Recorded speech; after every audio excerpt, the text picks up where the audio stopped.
Aí, gente, cheguei mais com essa marra aqui, ó. Pra eu botar na vaca pretinha ali, a vaca da cara branca, ó. E esse chucainho aqui, ó, pequenininho, gente, ó. Pequenininho, ó. Esse é o 3, ó. Número 3, ó.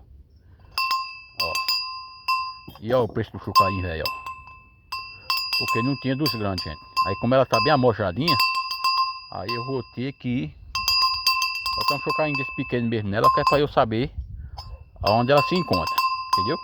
Porque tem gente que acha que um chucalho desse aqui no pescoço de uma vaca é ilusão, acha que é tradução. É não, é precisão. Um animal com chucalho no pescoço, a gente sabe onde está o animal.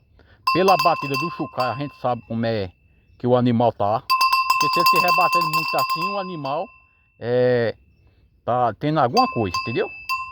Tudo isso aqui ajuda. Eu vou botar na vaca e vocês verem aí no próximo vídeo.